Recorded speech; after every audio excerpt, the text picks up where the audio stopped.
Bonjour à tous. Aujourd'hui, nous allons parler de la troisième valeur de notre Église, qui est d'être apostolique. Alors, souvent, on dit un apôtre, qu'est-ce que c'est? C'est d'abord un service dans l'Église, c'est généralement quelqu'un qui a implanté des églises. Bref, on voit toujours ça en rapport avec une institution, avec une église. Mais en fait, quand on remonte à l'origine du terme, ce n'est pas que ça, en fait. Alors, je vais commencer par faire une définition de l'apôtre. L'apôtre, ça vient d'un mot grec, apostolos, qui signifie plusieurs choses. D'abord, être envoyé au loin, être celui qui est envoyé en avant et le messager et l'ambassadeur. Voilà, celui qui est envoyé en avant, un messager et un ambassadeur. Alors, être envoyé en avant. D'abord, il faut prendre mon message déjà sous un angle individuel. En fait, nous sommes tous appelés à être des apôtres, dans le sens de envoyer en avant, messager et ambassadeur. Alors, celui qui est envoyé en avant, alors en temps d'invasion, les apôtres, je ne parle pas des apôtres de l'Église, mais des apôtres romains, grecs, etc., étaient envoyés en avant dans le pays qui était convoité par leur pays, par leur nation, par leur pays, par leur royaume.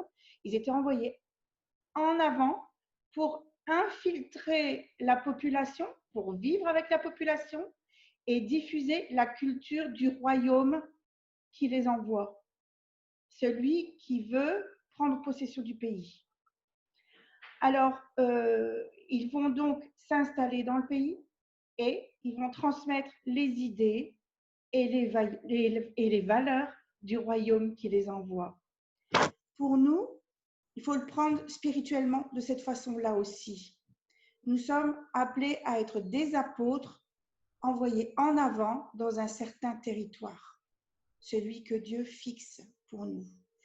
Nous devons aller en avant. Alors, je n'ai pas pu faire autrement que de penser à Josué, chapitre 1, verset 3, qui a toujours été un verset qui m'a donné confiance. Tout lieu que foulera la plante de votre pied, je vous le donne, comme je l'ai dit à Moïse. Tout lieu que foulera la plante de votre pied, je vous le donne, comme je l'ai dit à Moïse. Donc, allez vous installer, allez là où vous vous sentez appelé à aller, et ce territoire vous appartiendra. Mais on verra que ça ne nous appartient pas qu'à nous tout seuls, quoi, je veux dire. Il y a un plan de Dieu derrière. En tant que disciples, nous sommes appelés à revêtir notre identité d'enfants de Dieu et à marcher suivant le commandement de Jésus qui nous dit en Matthieu 28, 20, « Allez, faites de toute nation des disciples, baptisez-les au nom du Père, du Fils et du Saint-Esprit et enseignez-leur à garder tout ce que je vous ai prescrit. » Allez en avant. Allez dans les nations. Enseignez-leur. Donc, il y a toujours l'idée d'aller en avant, d'aller dans des lieux qui n'ont pas encore été foulés, peut-être, par d'autres chrétiens, et transmettez la bonne nouvelle, transmettez les valeurs du royaume, transmettez ce que Jésus vous a enseigné. La promesse de Josué, elle est vraiment pour nous. Là où nous nous trouvons, là où nous allons, nous sommes des envoyés, des ambassadeurs de Christ. Il faut le prendre avec humilité, ça ne vient pas de nous, ce n'est pas par nos propres forces, c'est parce que Jésus nous envoie, que nous obéissons, que lui nous donne la puissance pour accomplir ces choses. Rien d'autre. Ces lieux nous appartiennent, en fait, parce que Dieu nous ouvre la voie et nous place là où il veut, quitte à devoir déménager. On est plusieurs à le savoir. Donc, là où nous sommes censés communiquer la bonne nouvelle, parler aux gens, vivre avec eux, faire passer l'amour de Christ auprès d'eux. Nous avons à comprendre qu'évangéliser, c'est pas seulement parler, c'est aussi vivre avec, c'est aussi partager qui nous sommes, ce que Dieu a fait de nous. Personnellement, ça a toujours été difficile pour moi d'évangéliser en apportant la Bible, en apportant des tracts, en apportant des choses, des méthodes, en appliquant des méthodes. Moi, j'ai un fonctionnement qui est un peu libre, un peu particulier. J'ai du mal à rentrer dans les méthodes toutes faites. En fait, je me suis aperçue qu'en ce qui me concerne, c'était plus efficace en vivant avec les gens et en partageant ce que je pense, ce que je suis. Et voilà, quoi, en transmettant ce que Dieu a fait pour moi et en étant qui je suis. Chacun son don, hein. Chacun ses façons de faire, mais moi, c'est celle qui fonctionne avec moi. Donc, ça veut dire quoi aussi? Ça veut dire que ça nécessite d'avoir déjà soi-même été imprégné de la culture du royaume, de s'être nourri de la parole de Dieu et d'être aussi malléable entre les mains du Saint-Esprit. Il faut qu'on se laisse faire, qu'on se laisse diriger par le Saint-Esprit. Il faut qu'on apprenne à l'écouter. Donc, ça entraîne chez nous un changement de mentalité et ça entraîne chez nous un changement de vision de l'évangélisation aussi. Ce genre d'être apôtre, en fait, comme ça. Alors, là où Dieu nous plante, là, en fait, c'est que quelque part, nous devons avoir une influence. Alors, quand on prend Genèse 12, verset 1 et début du verset 2, on lit « Le Seigneur dit à Abraham, quitte ton pays, ta parenté et la maison de ton père, et va dans le pays que je te montrerai. Je ferai de toi une grande nation. » Il a fait cette promesse à Abraham dans le naturel, parce qu'il lui a donné un descendant, un fils, mais aussi dans le surnaturel, parce qu'en fait, le fils promis à Abraham, c'est le fils de la promesse, c'est le fils envoyé par Dieu.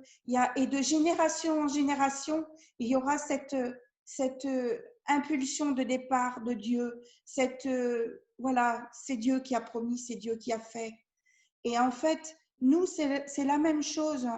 Nous sommes des descendants d'Abraham spirituellement. J'aime bien quand Festo dit Abraham, notre grand-père. Ouais, Abraham, c'est notre grand-père dans la foi.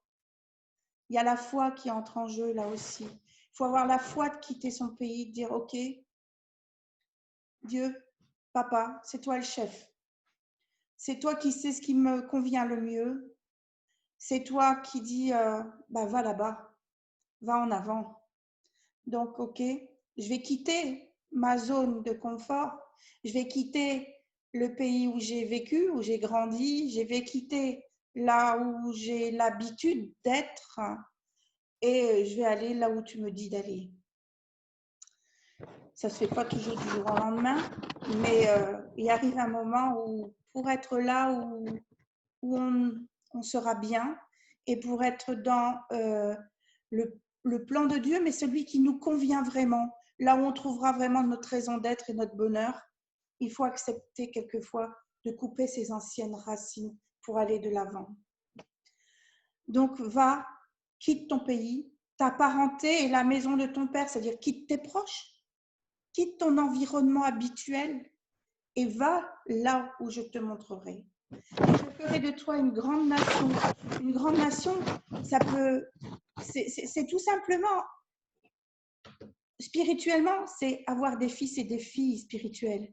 C'est faire des disciples, C'est quand on parle et qu'il y a des gens qui se rallient à notre foi, qui disent « moi, je veux aussi ce que tu as. Moi, je veux vivre des choses comme ça. » Ce sont des fils, ça devient des fils et des filles spirituelles avec qui nous entretenons des relations, avec qui nous sommes appelés à développer une amitié, développer, je sais pas, un travail ensemble, faire une œuvre commune, faire quelque chose ensemble, tout simplement prendre le café ensemble, hein, se voir, s'apprécier, grandir ensemble dans la foi. Regardez Jérémie 29, versets 5 à 7. Construisez des maisons, habitez-les, plantez des jardins et mangez-en les fruits. Mariez-vous et ayez des fils et des filles. Augmentez en nombre là où vous êtes et ne diminuez pas. Recherchez le bien-être de la ville où je vous ai exilé et intercédez auprès de l'Éternel en sa faveur, parce que votre propre bien-être est lié au sien. Donc là, en contexte d'exil, parce qu'Israël était en exil, Jérémie, le prophète, parle de la part de Dieu et dit « Là où vous êtes envoyés, là où vous avez été déportés, vous avez quitté votre environnement, mais là, vous allez devoir construire. Parce que c'est là que Dieu vous envoie. Construisez des maisons, habitez-les. C'est pas construisez pour laisser la place à d'autres personnes. Non, c'est vous qui êtes impliqués directement. C'est nous qui sommes impliqués directement. Nous devons impliquer notre personne, impliquer notre vie, nous impliquer affectivement, nous impliquer relationnellement. Plantez des jardins, installez-vous, quoi. Faites fructifier l'endroit où vous êtes et mangez-en les fruits. C'est-à-dire que vous plantez, mais aussi vous récoltez ce que vous semez. C'est pas quelque chose qui se fait en un jour. On implante, on s'en va, ça y est, j'ai fait mon boulot. Non, ça dure du temps, ça prend du temps, ça prend des années.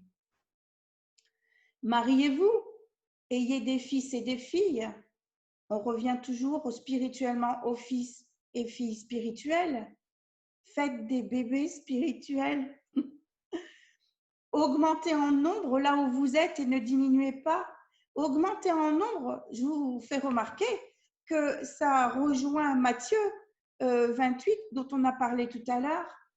Allez, faites des disciples. Là, c'est faites des bébés spirituels, faites des disciples aussi. Ça se rejoint entre l'Ancien et le Nouveau Testament. On a un point de jonction là. Et cherchez le bien-être de la ville où je vous exilez. Impliquez-vous dans la ville. Priez pour la ville. Priez là où vous êtes. Là, on voit bien que, en fait, il y a aussi la vie sociale, la vie civile qui a une importance. C'est pas le fait d'aller construire une maison et de vivre enfermé dans sa maison, enfermé dans sa tour d'ivoire en disant « moi je prie, je regarde au loin, je suis le veilleur, je regarde au loin, que dit le Seigneur ?» Le Seigneur, il te dit « sors de là et puis va dans la ville. Va à la rencontre des gens. » Il y a un temps pour tout. Il y a un temps pour être là, « Dieu, que dis-tu » et un temps pour aller dire « Dieu, que dis-tu » mais dans la foule. Alors, donc, nous allons vivre là où Dieu nous place, nous allons nous y multiplier. Ça peut y multiplier dans le sens que, ben oui, au sens physique, on se marie, on a des enfants, mais aussi au sens spirituel. Le but qu'il ne faut jamais oublier là-dedans, c'est que le but, c'est de révéler Christ à la population. Révéler Christ à ceux qui ne le connaissent pas, en fait. De faire des disciples. De parler de nos expériences pour dire voilà ce que Jésus a fait pour moi. Je suis partie de là, j'ai connu ça. Oui, j'ai eu des échecs. Oui, j'ai eu des difficultés dans ma vie, mais Dieu m'a tiré de là. Et puis, voilà, là, comme disait Festo, voilà où j'en suis maintenant. Maintenant, je suis avec vous et je suis là pour vous en faire profiter. Alors, en fait, là, on a quitté notre environnement initial pour être dans un nouvel environnement que nous devons créer. C'est ce que l'on appelle un oikos en grec, c'est-à-dire la maison. Mais la maison et les gens qui s'y trouvent, la maisonnée. Alors, regardez Josué 24, 15. Moi et ma maison, nous servirons l'Éternel. Ça, c'est une promesse, c'est une proclamation. C'est un verset que j'aime bien. Moi et ma maison, nous servirons l'Éternel. Ma maison, ce n'est pas le bâtiment uniquement, c'est aussi les gens qui s'y trouvent. Ce n'est pas seulement les gens de la famille, c'est aussi les amis avec qui nous sommes en contact. C'est les gens avec qui nous travaillons, c'est les gens avec qui nous partageons des loisirs, les associations, tout ce qui nous touche de près, quoi. Alors là, on arrive à cette notion d'influence. Souvent, revenons dans la mentalité d'église traditionnelle. En tant qu'église, on a souvent tendance à se replier un peu sur soi, il faut être honnête. Les communautés ont tendance à dire « Oh, c'est super chouette ce qu'on vit ensemble, on a de bonnes relations. » Quand tout se passe bien, voilà, ça se passe comme ça. On a de bonnes relations, on peut compter les uns sur les autres, on prie les uns pour les autres, on se nourrit ensemble dans le culte, etc. Et si on vit des expériences spirituelles dans cette église-là, surnaturelles, on est content d'y aller parce qu'on vit des choses avec Dieu. Mais en fait, on a vite fait, si on ne fait pas attention, on a vite fait de se retrouver dans un cocon. On est là, on est bien ensemble, point. Et si on fait encore rentrer des gens dans ce cocon, ben, tant mieux, quoi. Mais en fait, le but, c'est pas seulement de vivre dans un cocon, c'est de vivre à l'extérieur aussi. Donc, à la longue, en vivant dans le cocon, les communautés risquent de tourner en rond et pas avoir de but, en fait, pas de vision. Donc, on a besoin d'élargir nos limites, de conquérir du territoire, de toucher les gens qui sont à l'extérieur du cocon. Regardez Isaïe 54, 2. Élargis l'espace de ta tente, qu'on déploie les toiles de tes demeures, ne les ménage pas. Allonge tes cordages et affermis tes piquets, car tu vas t'agrandir de tous côtés. Tes descendants prendront possession des territoires voisins. Waouh, quelle belle promesse! La promesse pour que les descendants touchent les territoires voisins, ça commence par moi. Moi qui dois accepter d'élargir mes limites. Il faut accepter de se faire violence quelquefois, dire ok, j'y vais par la foi. Si je m'écoute, si j'écoute mes peurs, si j'écoute mes prétextes, si j'écoute la vie des gens qui m'entourent, même des proches qui disent oh, tu vas quand même pas faire ça, tu vas quand même pas partir là. Pourquoi pas? Si Dieu m'appelle, c'est que j'y serai bien. Donc, il faut accepter d'élargir son horizon personnel. Déjà, ça se passe là. Ça doit être mental, dans la psychologie. Puis après, ça doit descendre dans le cœur pour l'accepter, le méditer, le préparer. Et après, paf, c'est parti pour l'action. Alors, les descendants qui prennent possession des territoires voisins, c'est pas vraiment difficile de comprendre qu'il s'agit encore et encore des disciples qui pourront arriver s'il y a des gens qui sont touchés par notre témoignage, s'il y a des gens qui veulent s'engager avec Christ, eh ben, eux propageront aussi plus loin encore. Les enfants vont toujours plus loin que les parents, du moins c'est à souhaiter. Il y a une progression qui se trouve là-dedans. Parce que j'aurais accepté au départ de libérer cette progression qui est en germe dans la promesse, c'est dans la graine. Si j'ouvre la coquille et que le germe sort, tout le reste suit et les descendants pourront arriver. Donc, nous avons bel et bien de l'influence sur ceux qui nous entourent. Regardez un exemple d'église. Bethel en Californie. Bethel, en fait, nous partageons plusieurs de leurs valeurs. En fait, pour eux, cette église, ils vivent des choses surnaturelles, des trucs énormes, énormes.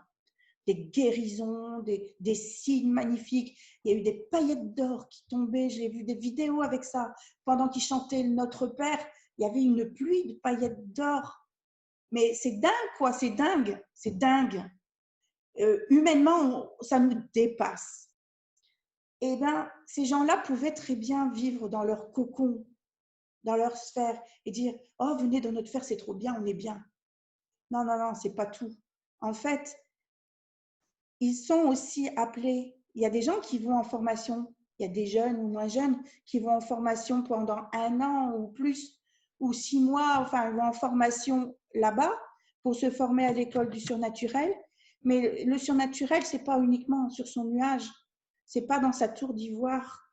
C'est aussi, on leur dit, vous allez aller au centre commercial, vous allez aller dans la ville. Les hommes d'affaires ont aussi une influence. On verra en fait là dans 2 secondes qu'on a des influences dans toutes les sphères de notre vie, là où nous avons nos activités. Le cocon, il est nécessaire pour se ressourcer, pour se refaire des forces ensemble, pour avoir, comment dire, prier pour la guérison les uns des autres.